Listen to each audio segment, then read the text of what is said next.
Nandito tayo ngayon sa Mario's Restaurant sa Quezon City at dito natin imi-meet ang OPM icon na si Anthony Castello. Pero bago yan, subscribe mo na kayo sa aking channel at sa Christine Babos channel.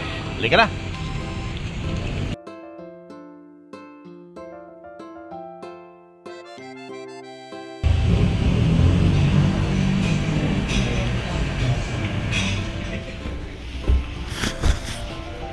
Boss Anthony!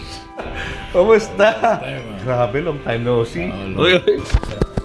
Mag-hello ka sa ano? Hello ka sa mga viewers natin. Oo, hi. Kumusta po? Ito ang ating idol, Anthony Castello. Ito ang idol namin. Sir Julius. Yes! Hindi na masyadong lumalabas sa TV ngayon. Hindi ba malamig ha? Hindi ba? Kasi gusto ko dito lang sa'yo eh. Kaya para tayo pag-uusapan mamaya. Miss Magnolia. Magnolia! Siya dun sa ating musical play. Yan. Kasama ka rito. Siya na First Lady Lisa. Ay, At saka double pati si Miss Irene. Oh. Siya ang gaganap dyan.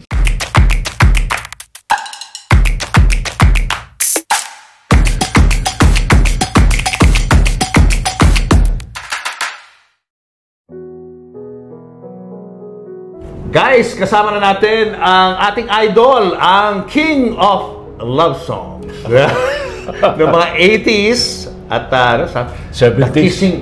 70s mo to? Oh, pero hindi 60s The Kissing Bandit. Kung tawagin. Anthony Castello in the house. Sir Anthony, kamusta ka? Magandang araw. Magandang araw po. Time no see, ha? Sir Julius, ano mo, ikaw ang idol namin. Naku naman, ikaw idol namin. Legend ka pagdating sa OPM. At kinakanta pa rin ang iyong mga songs sa mga video, okay?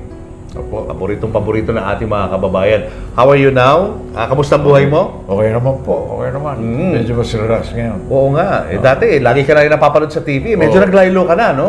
Ngayon, ikaw na lang nag-iimbita sa akin. Ganon? Pero na-miss ka na ng mga viewers natin, sigurado. Mga hit songs na. Mga hit songs na natatandaan ko, yan, yung Balat Kayo. Yan. Ibig. Dahil sa pag-ibig. Ibigan. Hahanapin ko. Hahanapin yun. Ibig ko, ibigin ka. Hahanapin. Yun yung mga classics natin. Parang hahanapin ko. Ang kawit at tiling. Pag nalayo sa'yo. Yan ang favorite ni Tito Soto kahit hindi yan ang kinompose niya. Kasi sa Metropop noon, tinanong siya kung yung favorite song. Kasi it's about the Philippines. Pero gumawa niya si Jose Marichan and Jimmy Santiago. Si Ninong Joe pala ang composer. Bihira may alam nun. Oo nga eh. Hahanapin ko, it's about the Philippines. It's about. He wrote it when he was in New York. He was living in New York. Tapos gusto niya nang i-translate sa Tagalog. English yun ang una. So nagpahanap siya ng lyricist. So naisip ko naman si Jimmy Santiago sa East Compton. Pero si Tito ang nag-produce. Kaya it became Tito Soto's favorite production material yung pinroduce niya. So every time he's asked, ano yung favorite song mo? Akala sabihin, siyempre, composition niya, Balat Kayo. Hanapin ko. Ayun. Yung paborito pala ni Tito Sento, no? Humility ni Tito Sento. Nakikita naman. It's a nationalistic song, no? Pagmamahal sa bayan. Very maganda. Yan ang food for thought yan, hindi yan tungkol sa mga nagmamahala, nag-iibigan na magkasintahan, kundi it's love for country pala. Pero isa sa mga biggest hit mo ay yung Balat Kayo. Diba? Yun talaga. Yun ang biggest hit. Balat Kayo. Tito wrote that and silang dalawa ni Joey pala. Joey De Leon? Silang dalawa.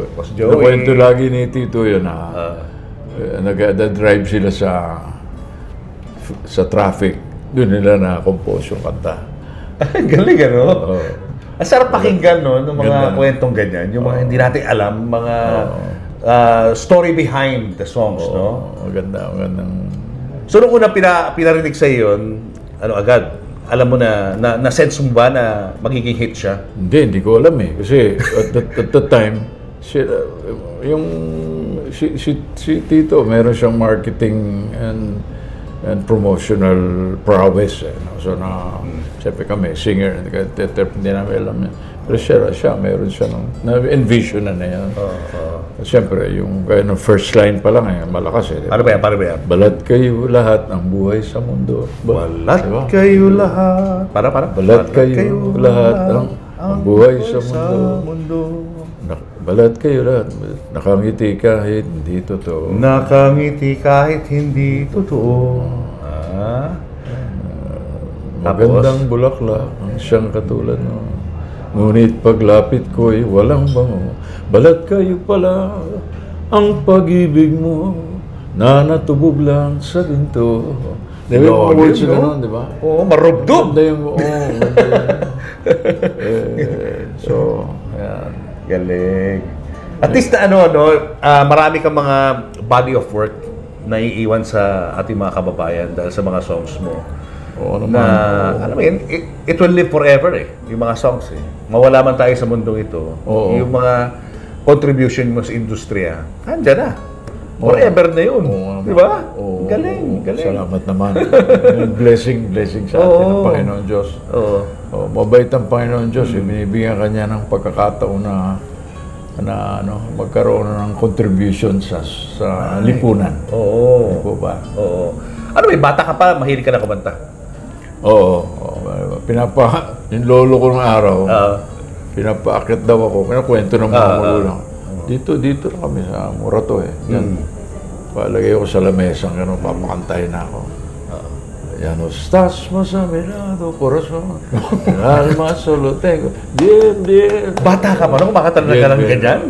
Kumakanta ka na ng mga ganyang kanta? Oo, yan ang unang natutunan ko Ano sila, Espanyol sila So, ang mga, mga nanonood doon, sila, Presidente Quirino, sila Senator Jokno, mga dyan sa bahay. Tapos sila Monrato.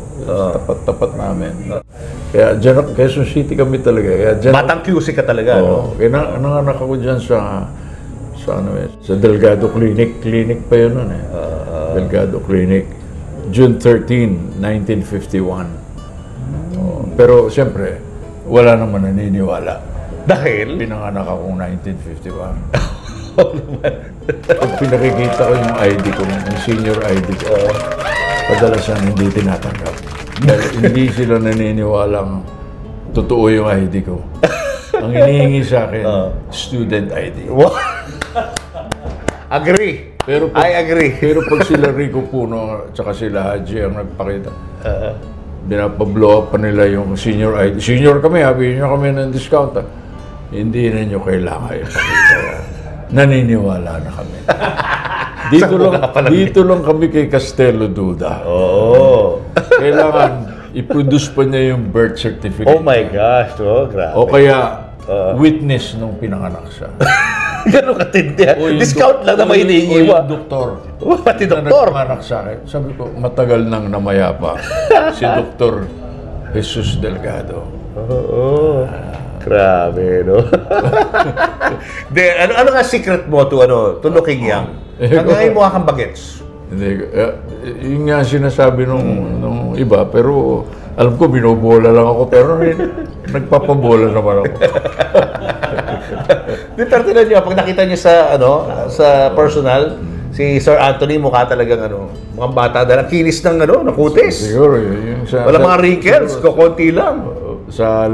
Meron ba? Konti. Natingin ko sa'yo mga pag titignan kita ngayon, para mga 50s ka. Aba? Mga gano'n. Yeah, really. Mukha yata. Parang konti lang ang diferensya natin dalawa. Yeah. Mga gano'n. Hindi na ba itsura, Okay pa naman. So, paano ka napasok sa showbiz? Paano nagsimula yung karir mo sa pagkanta? Sa recording, siyempre kay Tito Sen na yun. Siya naman nagturo sa akin mag-gitara Maliit pa kami. Uncle ko siya Pero siyempre, si Tito noon, Elvis yan Siya turo sa amin mag-gitara. Sa bahay nila, lagi may singing contest doon. Kasi yung mami niya,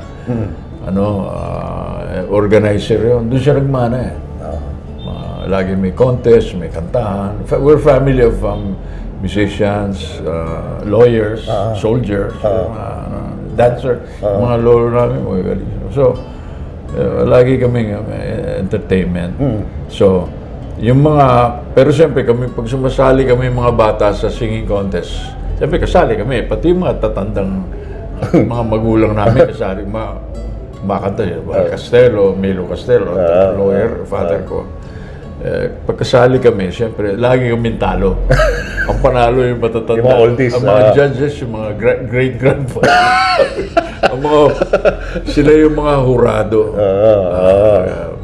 Pero pag may nakitang rock and roll doon, wala, out yan. Mga ano lang kami, Consuelo de Bobo. Mga grand prize, yung mga balladeer. Yung mga luma, mga kinakanta. Pero bilib ako kay Tito. Kahit naka-off na yung mic, tuloy. Elvis talaga eh, no? So yun ang pinaka-foundation mo. Yung pagiging singer. Family, no? The family loves to sing. And family values, respect for elders. Love and respect for elders. Tapos later on, siyempre, sa eskwela na, yan, pick up ako nila Nonong Pedero from UP. Tinayin yung Gentle Rain, Nonong Pedero, Boy Camara. Kumanta na kami kay Nelda Navarro, Mami ni Lia. No? Kami yung backup singers na doon sa 1571 sa sa Manila Hilton. Yan. 67 ata, 68, 67. Yan. So, we were young UP students, but we were earning on our own for our tuition, for our own clothing, for our own gastos. Hindi na namin pinahirapan yung mga magulang namin sa ano yung para si Tito Soto ba nagsabi sa'yo? Mag-record tayo. Laki na potential mo. Kinuha siya ng Vicor na Vice President for Production. So, isa ako sa mga napili niya, isa si Rico. Nakuha niya napili niya si Rico sa Spindle yata, no? Basil yata. Basil. Basil yata. So naghahanap siya ng mga young singers? Yung mga galing sa banda. Yan, sila. Pero wala pa Tito Vic and Joey nito? Wala pa? Hindi pa, no? Basta wala yung... Wala pa. Parang Tito as a producer. 76 Tito as a producer muna. Umpisa pa, konti-konti siguro siya doon. Hindi pa ata Itbulaga. Ang unang recording, anong song? Yung unang mag-record? Maghihintay ako. Paano yan? Maghihintay. Ay pala, it's lesser known. Maghihintay ako sa'yo na magbayad ng utang mo. Maghihintay ako sa'yo. Magbalik sa piling ko. At iniibig kita. Louie Ocampo composition. May sugat pa ang damdamin mo. Ngunit gilid. Lyrics by Baby Hill and music by Louie Ocampo. First recording ni Louie yun. Pero kasama sa isang album yun. Yung first and second or third album, second album ko, halos lahat dun hits eh. Kasama na dun yung Balat Kayo. Ayun na. Kasama. Ito sa nabiyayaan yun yung... Pero yung Balat Kayo talaga ang pinaka-hit doon sa LP na yun. Kasi simple. Paano binago ng success ng iyong mga songs at ng iyong career, ang buhay mo? Paano nabago? Na-appreciate yung ginagawa mo. Appreciate yung... Siyempre, hindi ka na pwede nung mamimili ka sa mga department store na mag-isa lang. Siyempre, magdi-disguise ka rin ng konti. So, pinagkakagulaan ka, I'm sure. Parang mga action star. Kailangan magsusumbero. Di ba? Dahil dami siguro may gusto sa'yo, no? Ng mga babae, nahabol ka. Meron din naman, hindi ko naman siyempre pinapansin yung mga gano'n. Nung kabataan ito, kilabot ng chicks to.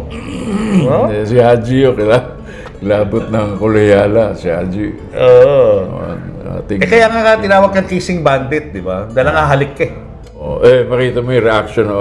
Gusto rin naman ng mga direktor yun. Gusto rin ng producer, yung mga pakwela. Huwag lang susobra.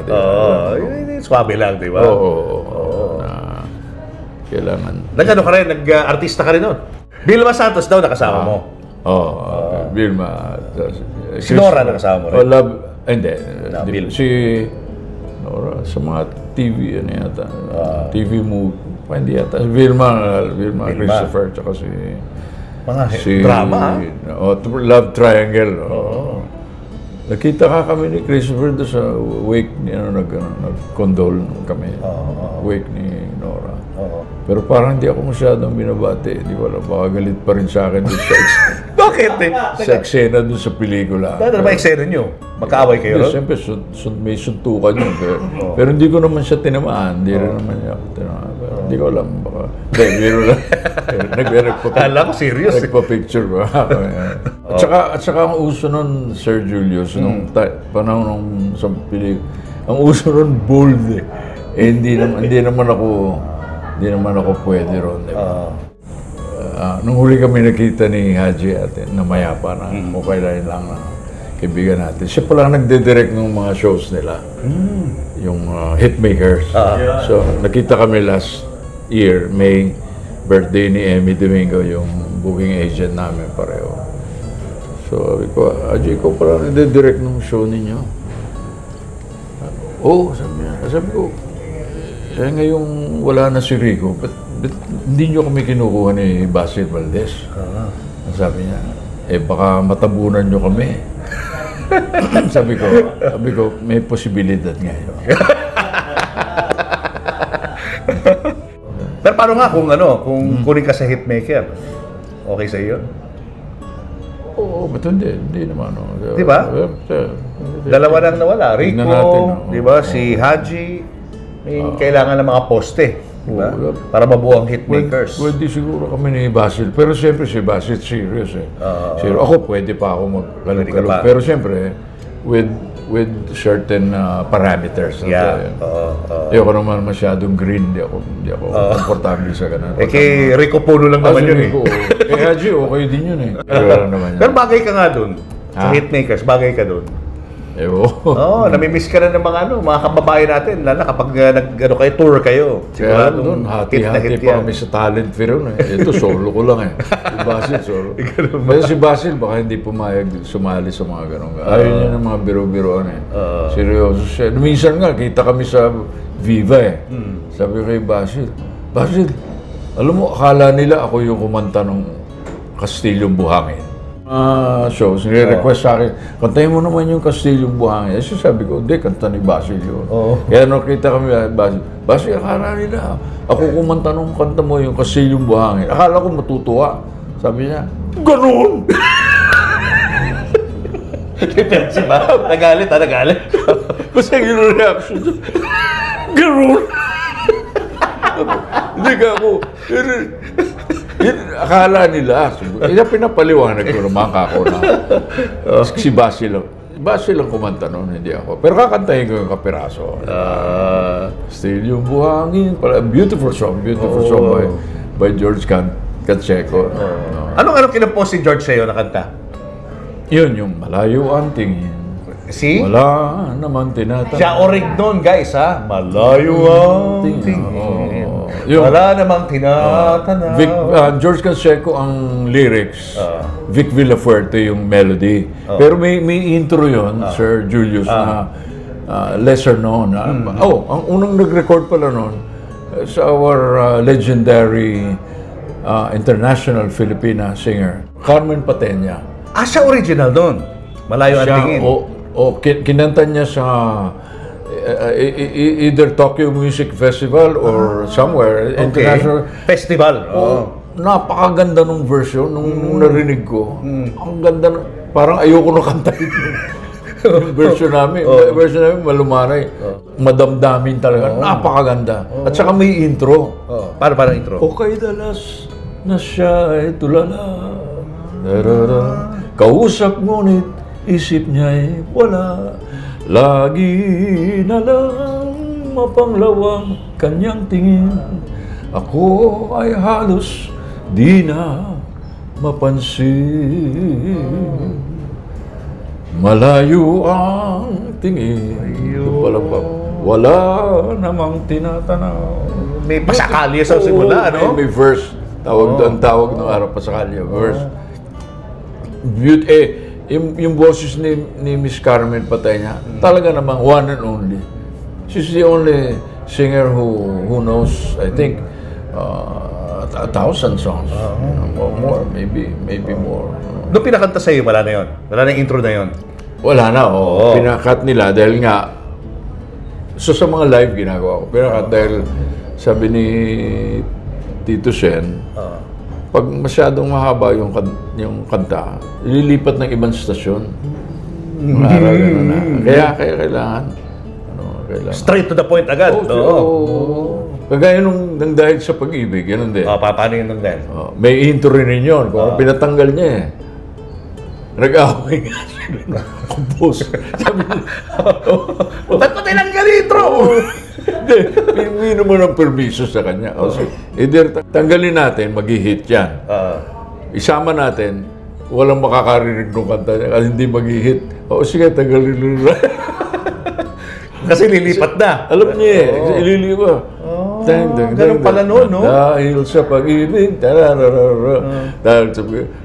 At saka yung lyrics nung yung title ng kanta, ando doon, all over. Sinimulan mo agad ng gano'n. Makakalimutan. Dahil pag hindi mo pa natandaan yung title ng kanta, ando doon, dahil sa pag-ibig, dahil sa pag-ibig, dahil sa pag-ibig, dahil sa pag-ibig. Ang kulit ng kanta ito, singing contest. Hulaan mo ang title ng kanta. Ano kaya title ng kanta na yun? Ulit-ulit. Hindi, ang maganda doon, hindi yun ang title. Di ba? Wow! Kagaya nung yung malayo ang tingin. Walang may alam ng title nun. Ang title nun, Kaibigan. Akala ko malayo ang tingin. Kaibigan siya, umiibig sa'yo. Kapiraso, minsan lang sinabi, hindi na inulit. Yun ang alam ng tao, ha? Malayo ang tingin. Kaibigan ang title. Kaya akala ang title, malayo ang tingin. Actually, up to now, ha? Maraming akala yun ang title. Kaya nung tabi kami ni George sa City Council, sa Quezon City, sabi ko, ang ganda talaga nung kinompose mo na ako ay Pilipino. Siya nag-compose, ako ay Pilipino. Sabi ko, talagang original from the heart.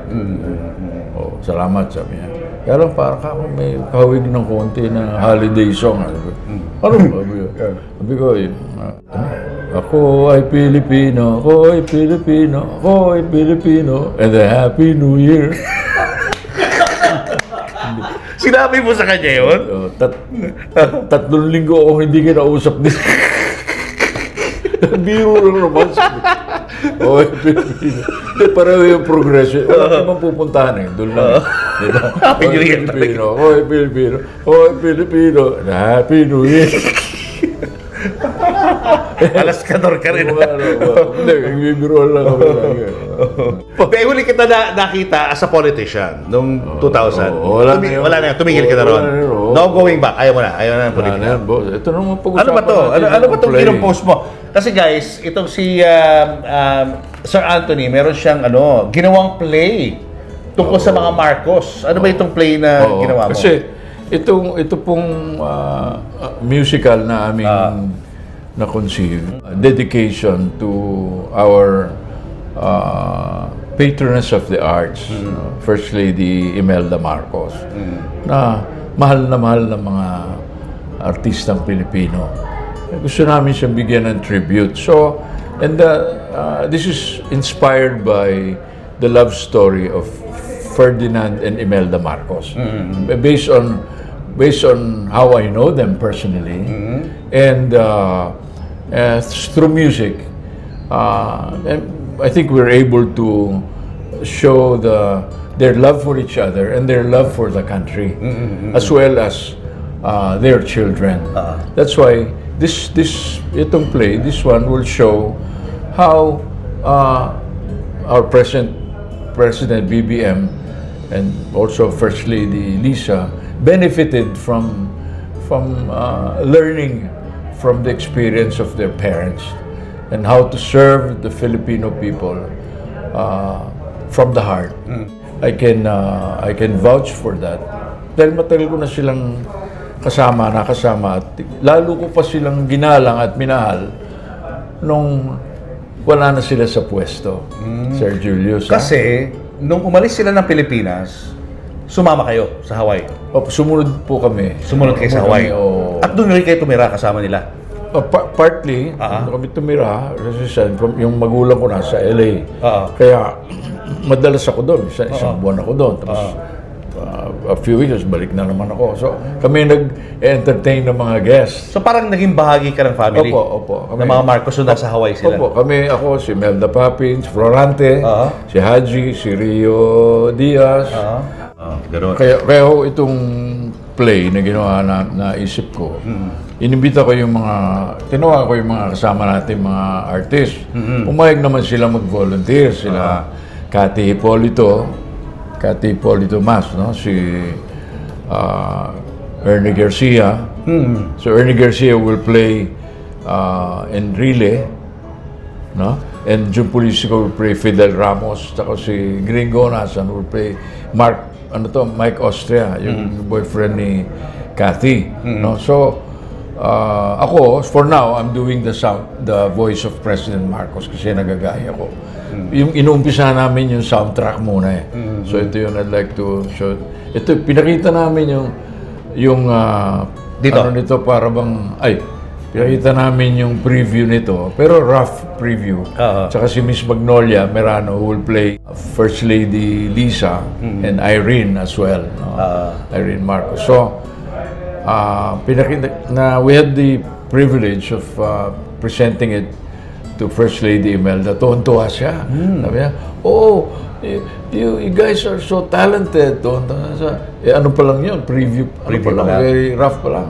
So, may mga part dyan na mga masaya, may sayawan, meron din mga nakakaiyak, mga nakakalungkot na part, no? So, sabi nga niya, I hope I can see that. Sabi niya, medyo kinabahan ako nung sabi niya, kasi alam niya, play matagal gawin.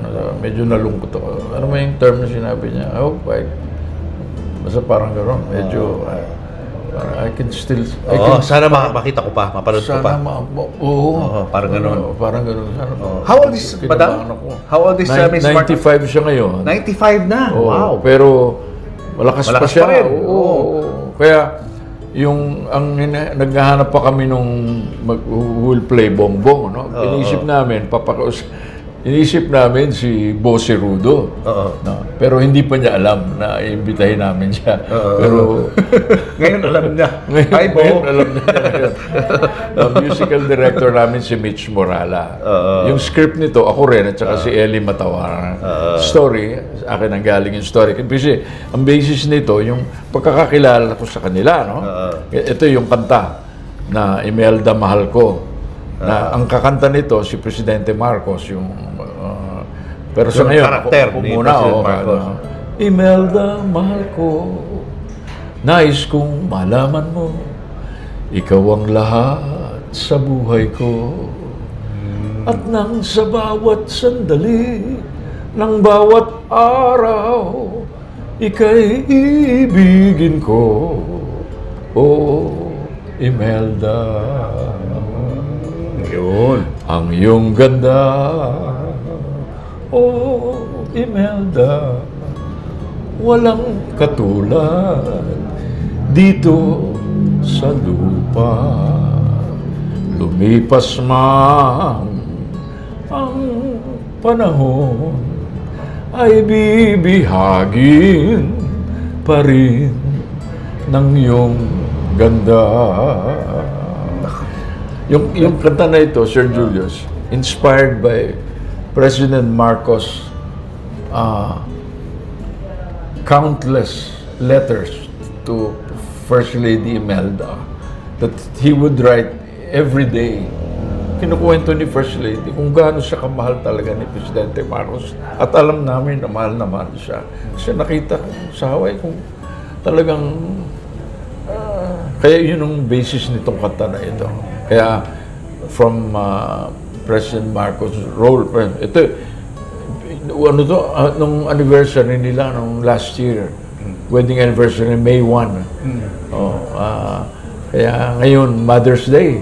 Kaya nga sana gusto namin i-dedicate to sa kanya ngayong Mother's Day. Nanay, alam ko manunood ka para po sa inyo.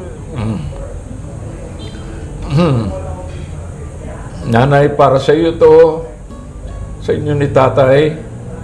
Alam naman nyo na mahal namin kayo. Yun yung ano, ito yung mga pictures. Ito yung mga pictures namin ito yung pictures namin sa Hawaii noon. Yan, bininjagan yung anak ko. Tama namin sila. Sila ba Ninong at Ninang? Nung anak mo? Ninong at Ninang sila? Oo, Ninong sila nung bininjagan yung anak ko. Ito may mga nung araw, fans ako nila eh. Ginagawa ko pa sila ng drawing.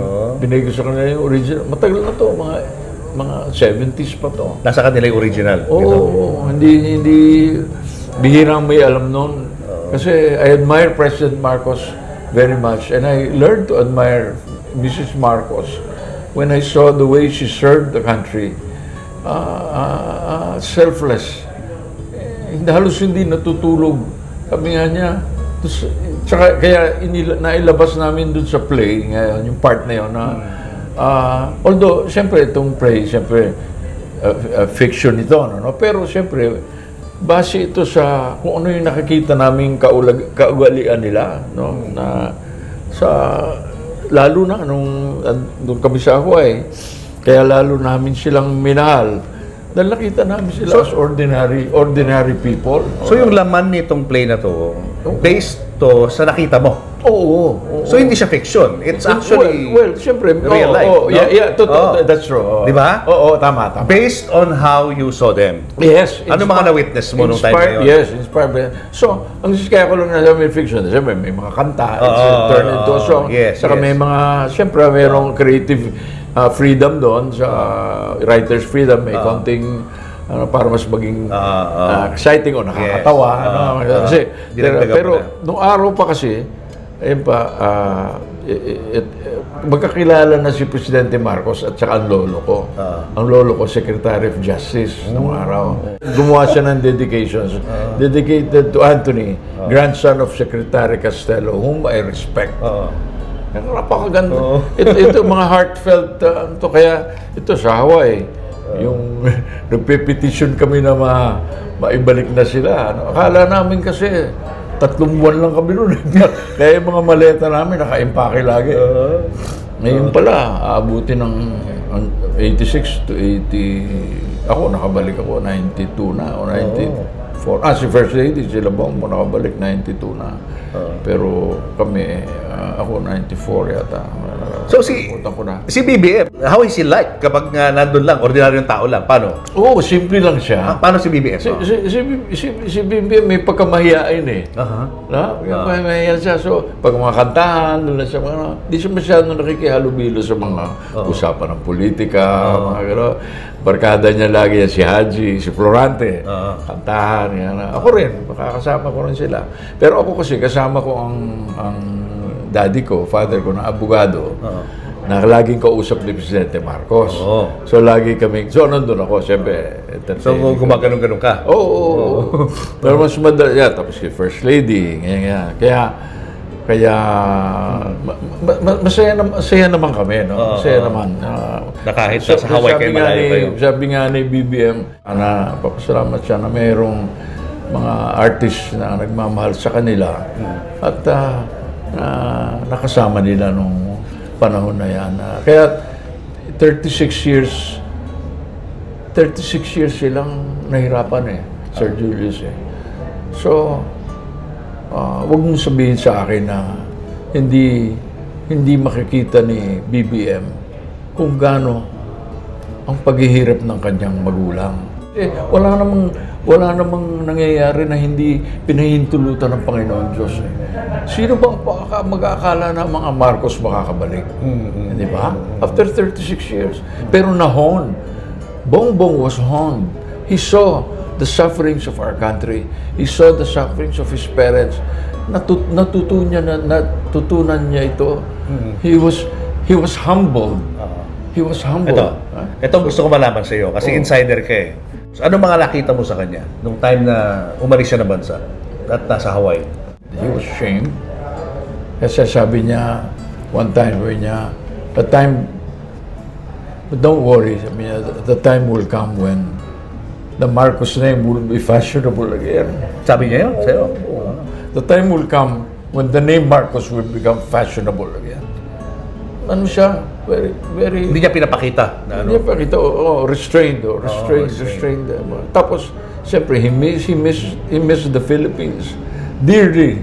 Missed the Philippines. He appealed through a letter many times that he wanted to fly back here to be buried in the Philippines. Sabi niya, Sir Julius, sabi niya, nung nakakasakit na siya, sabi niya, I would die happy knowing I'm on a plane back to my homeland.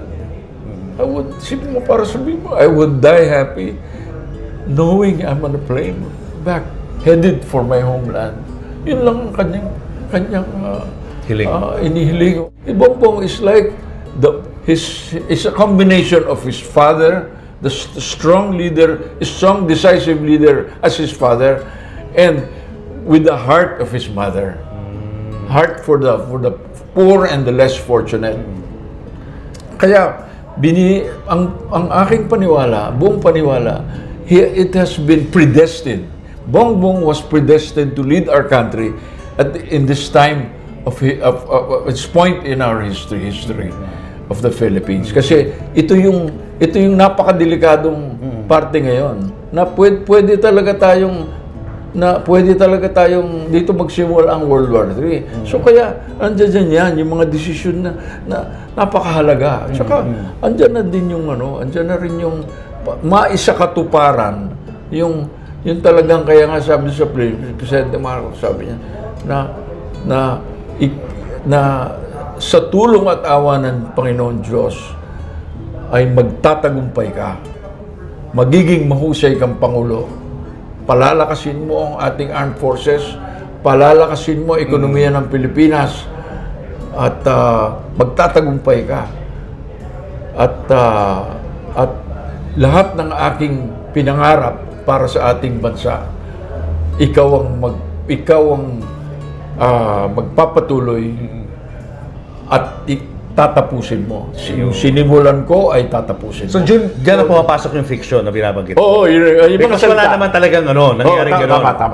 Tama. Yung mga salita. Pero nung time na nandun ka, napag-uusapan ba yun na parang si BBM ay pwede mararamdaman mo. Ha? Mararamdaman mo. Mararamdaman mo yun. Pero mararamdaman mo. Pero siyempre, sa mga na parang si President Marcos mismo nagsasabi na ito, anak ko. Oo. Oo, mararamdaman mo. Sabihin, hindi mo madidinig na sasabihin na ganyan directly. Pero mararamdaman mo na si BBM is the heir apparent. Kaya nga kasi simpleng tao si BBM eh. At biniyayaan din siya ng isang mabuting kabyak ng puso na, Sir Julius, mahal si First Lady Lisa, hindi alam ng marami ito, pero bago pa maging First Lady yan, lagi kaming iniimbita para kumanta kay First Lady Imelda. Mahal na mahal niya yung mother-in-law niya na parang sarili niyang ina. Hindi nila alam yan. Bihirang-bihira may alam. Pero pakikita ko sa'yo. Kita ko sa'yo. Nung inimbitan niya ako, kumanta sa 90th birthday ni 90th birthday ni First Lady Imelda. Binanggit ko sa kanya, sabi ko, Lisa Pantangan, alam niyo na lamang ko na yung dating staff ko sa Quezon City Hall, ay beneficiary pala ng pinaoperahan ni First Lady Imelda sa heart ng mga bata na mga 7-year-old. Wala pa tayong heart center noon. Pinaoperahan ng mother-in-law mo. Wala tayong facilities noon. So, pinaoperahan niya ni First Lady sa PGH. So, 2 beses pa inoperahan yung mga bata. Sabi mo, nung 7 years old at saka 14 years old, inulit pa uli. Dahil siguro wala tayong... Kaya yun nga ang nag-inspire kay First Lady Imelda na itayo yung heart center. Dahil wala tayong facilities. So sabi ko, they are all... Ito yung mga bata, anong maliliit ha? Sabi ko kay First Lady Lisa, they are all grown up now. Adults na sila. Oo. Sabi ko, gusto nilang pasalamatan si First Lady Imelda kung maaari daw maisama sila sa pagpunta ko. Sabi ni First, by all means, isama mo sila. In-arrange niya, pinatawagan ko, pinasundo, sinama ko doon. Ito ngayon yun. Ayun, nagkita-kita sila ngayon. Oo, nagkita-kita. For the first time, mula nung, ayan na sila, mga abogado na, mga doktor na, mga engineer na, andito sila lahat. Isa din yung staff ko dati. Oh. So, yung birthday ni First Lady Imelda, pinakita ni Lisa kung gaano niya kamahal yung mother-in-law niya. And how much she appreciated the kind of love and work that she had especially for our children, for the Filipino children from less fortunate families. Kaya sabi ko, napakabiyayaan ni Bongbong, sabi ko. Nabigyan siya ng isang kabiyak ng puso na mapagmahal tulad ng kanyang ina. So, ang usapan namin nung mga nakatago siya, sinurprise namin walang iiyak ha? Sabi naman, oo, walang iiyak, pero umiiyak na yung mga ipo kasi gusto nilang makita gusto nilang mayakap si First Lady.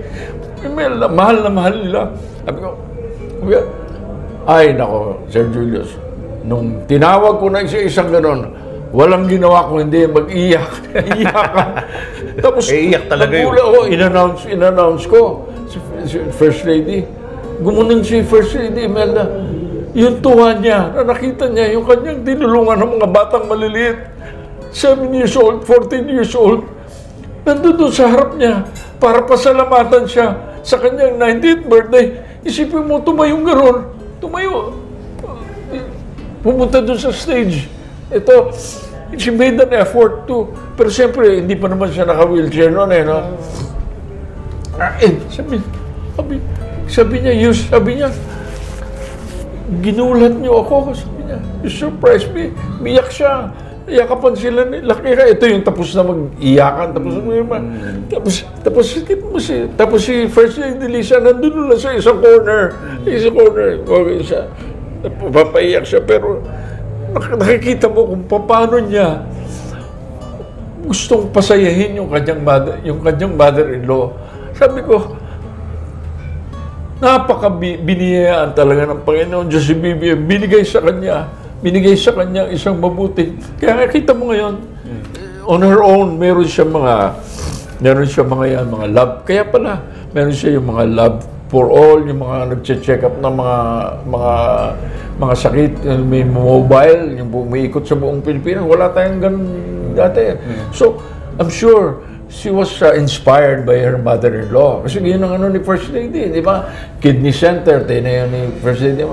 Heart Center, kung ano pa mga medical centers yan, Children's Center. Ngayon, si BBM, pinatayo yung 20-story National Children's Center dyan dito sa Quezon City with state-of-the-art facilities. Yan, hindi niya pinagkukwento yun. Mafe-feature na lang siya. At saka ito, para sa akin, pinakamahalaga ito. Kaya ako sinasabi na kita mo ito, hindi alam ng publiko ito at hindi na niya ina-announce ito.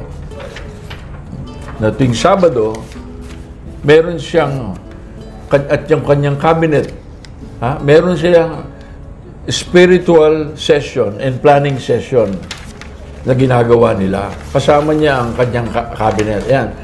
Ando doon yung pari na nagbibigay ng mensahe mula sa Panginoon Diyos.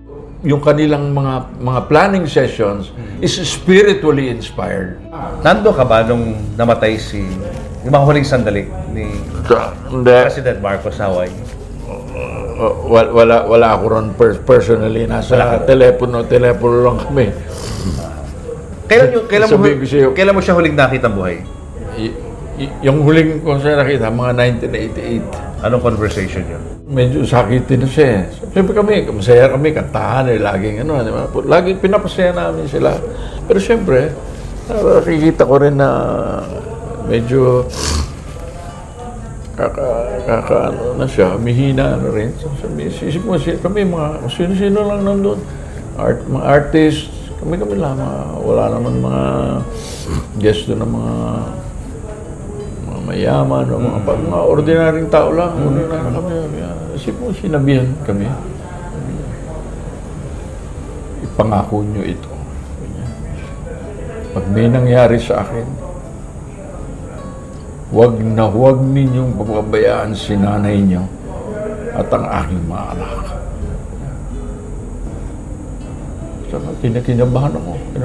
Sabi ko, hindi kami, nagulat kami lahat hindi kami. Si Bongbong yata nandun, lumalakad-lakad.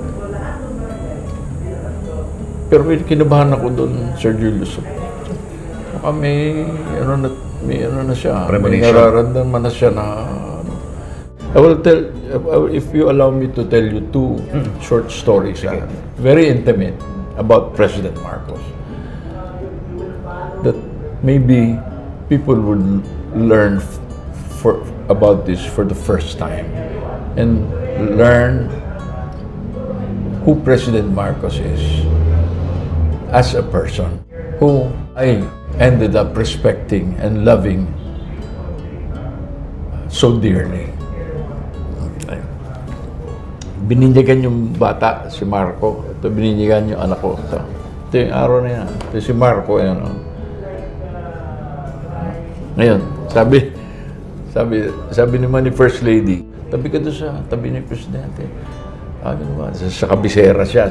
Dito ako ako lang ako. Dalawa lang kami. Walang mga tao. May mga palakad-lakad na.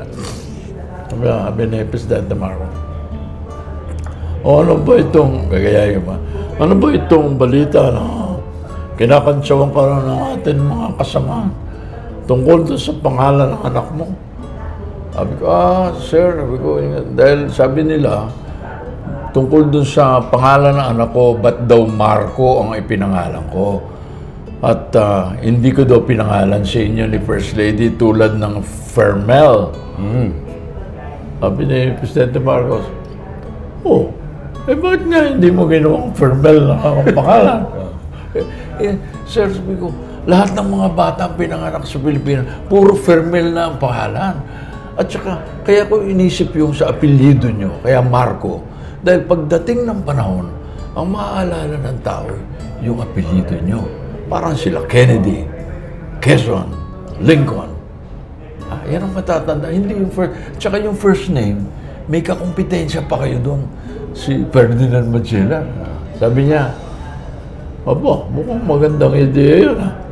Ba't mo pa binawasan ng isang letra? Ba't naging hindi mo pa ginawang Marcos, tinanggal mo pa yung isang letra? Sabi niya. Sabi ko, para hindi naman nila isiping tuta niyo ako. Sabi ko, Tumawa siya. Tapos, hindi bali, sabi niya, nung panahon ng guerrilla, ang pinaghahanap ng Hapon ay yung si Major Marcos. Sabi niya, para hindi nila malaman kung sino yung Major Marcos, gumawa ako ng secret code name. Ano ho yung secret code name? Mark. Mark. So sabi ko, ikaw ba? Sabi niya, ikaw ba yung pinangalan kay St. Anthony? Sabi niya, opo. Kaya June 13 po ako pinanganak. Ganun ba? Alam mo ba kung ano ang tunay na pangalan ni Saint Anthony nung pinanganak siya? Hindi po. Ferdinand. Ba? Ano yung ano ko? Kinabahan ka. Ferdinand. Special. May special endearment. Okay? Sabi ko, Presidente, alam ba niyong mahal na mahal namin kayo? Oo, alam ko yun. Hinawakan ako sa tuhod dito. Sabi niya, kaya tayong dalawa, sabi niya. Tumingin na gano'n sa tayong dalawa ay hindi lang magkasama habang buhay, kundi hanggang sa libingan. Sabi niya, sandali. Atras ka. Sorry, ha? Ganun siya. Ano nagpapatawa yun pag gano'n? Nagpapatawa? I think so. Pero yung sinabi Ginugulat ka niya. Yung Ferdinand, siyempre, coming from him, hindi imposibleng hindi naman totoo yun. Pero at the same time, inisip ko rin, baka naman, pero I was touched with that, you know? Isipin mo, I didn't take it seriously. Tapos naikwento ko kay First Lady Imelda. No, governor na si BBM. Ando sa sasakyan. Papunta kami sa isang event, kumanta ako. Si BBM nandyan. Kinuwento ko kay First Lady. Itong pagkakakwento ko sa'yo. Alam mo, sabi niya, binobola ka lang noon. Tawa. Pati si BBM, tawa. Nanay, sabi ko, totoo. Sabi ko, ha? Sabi niya, pinakita ko yung research. research ko yung Book on Saints. Ano nakalagay? Pangalan ni Saint Anthony pala. Lahat pala ng saints, pag pinanganak, kung ano yung pangalan nila nung pinanganak. Pag naging santo pala, pinapangalan kung saan sila nagserbisyo. Kuwari, San Antonio de Padua. So, ang pangalan ni Saint Anthony nung pinanganak siya, Ferdinand. Totoo? Oo. Totoo ba? Ferdinand talaga. Ganun first, alam mo, nung Vice President na si Sir Erap, pinakita niya, ito, Ferdinand pala ang pangalan ni Saint Anthony. Ito si Castello, totoo pala yung sinasabi. Pinasikat niya pa. So, that is why, ngayon, gusto ko na ang nickname ko maiba na. Ano na? Gusto ko na maging nickname ko, Ferdinand. Yun ang bagong mong pangalan. Yan ang bagong announcement to sa Sir Julius Show. Anthony Ferdinand Castello. Yun ang name mo. You can call me Andy. Kaya, pag tinawag mo akong Anthony, Anthony! Hindi ako sasagot. Kasi hindi ako yun eh. Anthony! Pag sinabi mong, Andy! Ha? Or, Ferdinand! Ha? Kung Ferdy? Ba, okay din. Pwede rin. Ferdy. Pero Andy, mas medyo malapit kasi si Anthony. Andy, di ba? Ang nickname niya, Andy. Ang tawag ni First Lady Imelda sa kanya, Andy. Bakit? Ba't Andy? Ha? Ba't Andy? Ewan ko, dahil Ferdinand. Andy, siguro. Andy. Tsaka may mga apo siya, Andy. So si Presidente Marcos, religyoso yan na tao? Ay, very much. Kaya, ito pala. Sino devote siya nino? Araw-araw may misa kami doon. Araw-araw, kakanta kami. Papaalala po, huwag kayong, siguro doon yung mamaya, nandito kayo sa misa natin, ha? Oo, siya, tsaka si First Lady. Nung dito pa sila sa Malacanang, kami mga artist kami nila, Rico, kakanta kami. Siyempre, bago dumating yung mga state guests, di ba? Or kakain na kami. Pakainin na kami ng mga sa kitchen, di ba? Doon tayo, di ba? Staff, di ba? Kwento sa akin nung isang naglilipit ng ayos ng lamesa, sabi niya, yan, yung aid na yan, hindi kami pinapalapit kay Presidente at kay First Lady. Pag may kailangan kami, hindi kami makalapit. Inaharang kami. Di ba? Yung mga aid, kaya sila yung mga bandido. Mahal pa sila. Pero alam mo, ba't mag-anong loob siguro sa akin yung babae. Alam mo, yung isang cook namin dito, or katulong sa kitchen, namin dito, alam mo, may problema siya sa bahay nila. Naglakas ng loob. Anong ginawa? Sabi ko, alam nyo, paglabas ni Presidente Marcos, sama yung aide na gano'n, kunyari, lumakad siya gano'n, malapit sa doon, tapos biglang lumuhod at niyakap niyang gano'n. At nag-iiyak siya doon kay Presidente Marcos. Po lang kayo. Ilocano, problema ko dito, probinsya, gano'n. Eh di siyempre yung mga security. Hinatak. Hinihilang gano'n kayo. Sabi ni Presidente Marcos, wait, leave him alone. Tayo ka. Usap tayo dito. Mag-usap siya ng gano'n. Kinausap ni Presidente Marcos. Anong problema? Kasi sa probinsya namin, ganito, tagal-tagal ko nang gustong lumapit sa inyo. Ang hirap-hirap na nangyari sa aking anak. So ganito, hindi naman ako makalapit, sinahara kami. Third time, in-interrupt. You know what? Sabi niya gano'n. This person, I'm the only one who can help this person. The cabinet members can wait. But this person cannot wait. His problem, I'm the only answer to his problem. Ako lang ang makapagbibigay ng solusyon sa kanyang problema. Kailangan niya ako ngayon. Walang iba na makakatulong sa kanya. Makapaghihintay sila. Kinausap niya, tumayo siya gano'n. Tinapos siya. Doon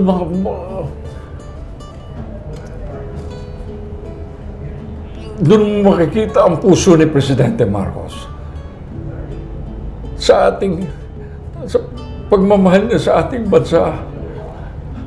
Dumaan siya sa digmaan, dumaan siya sa hirap, tinorture siya. Alam niya kung anong paghirap ng ating mga kababayan Pilipino. But that moment was so special for that person.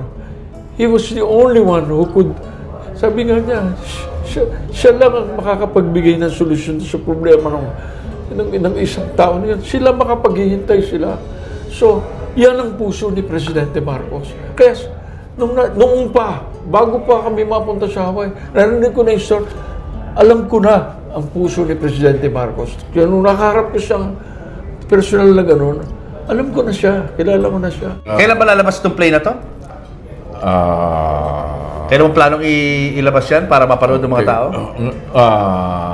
Hopefully, towards the end of the year. Hopefully. Pero itong birthday sana ni First Lady Imelda, mapakita namin yung a grander presentation than the first one we did, no? Nag-record kami ng yung mga parts na salient parts, no? So by the month of July, mapakita namin sa kanya sana yung a more grand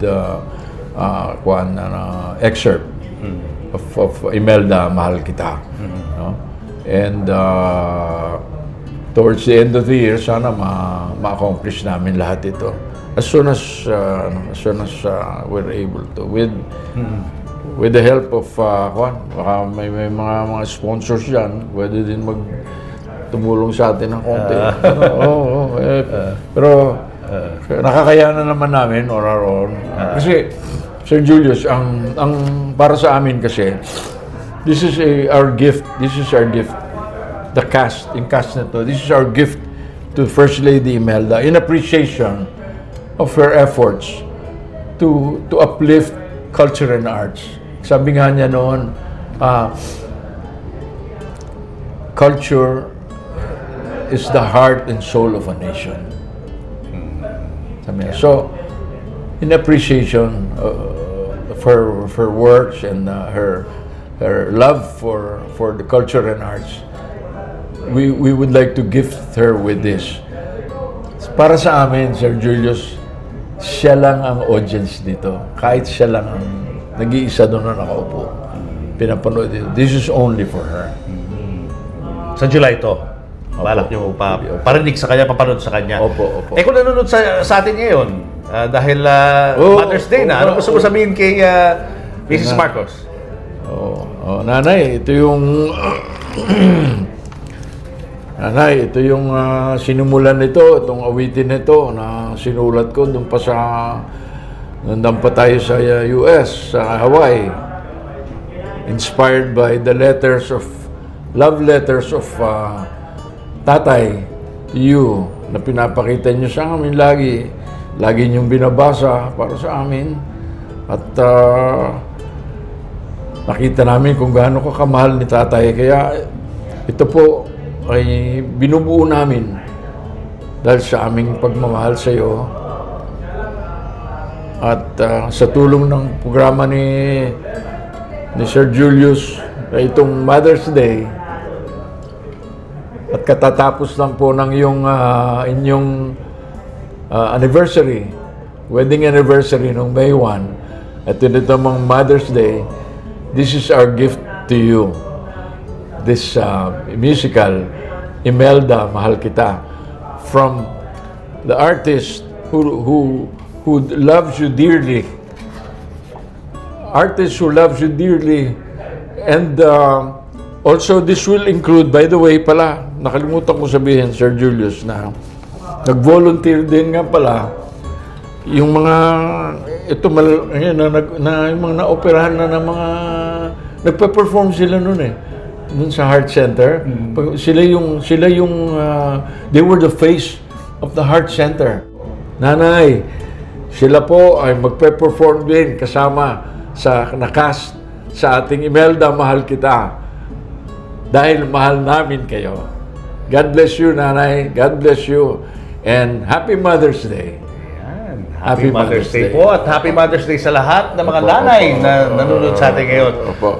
Ferdinand, it was nice talking to you. Yes. It was nice talking to you. Hindi mo ko tinawag na Anthony, kundi hindi ko maririnig. Ayan o.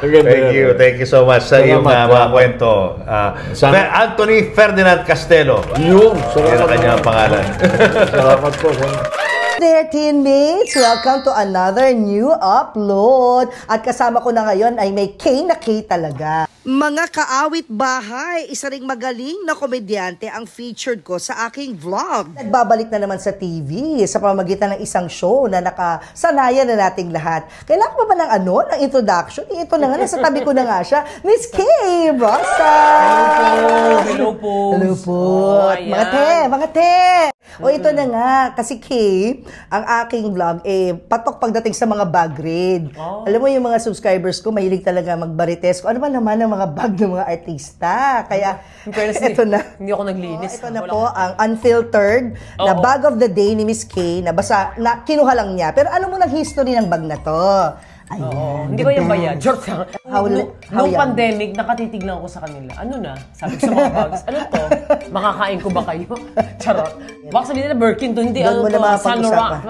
Yves Saint Laurent. Tambay Saint Laurent. Tama yung pronounce. Saint Laurent. Yves Saint Laurent. Napawisan ako, yung bato ko. Medyo hot flash. Meron ako preko. Hindi ka naman nagsabi. Meron ako. Ayan na. Ito nga kasi nga, hindi pa wala sa bag to die. Pag may na-postal motion dancer ka, kailangan meron kang ganito ako yung Jisoo ba yun? Julius and Tintin would like to thank the following.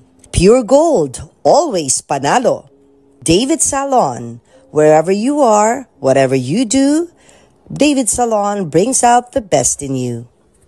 Raja Travel Corporation, with you on your journey. David's Cologne Love Mist.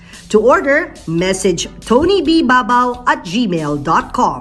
Enagic from Japan, Kangen Water Machine.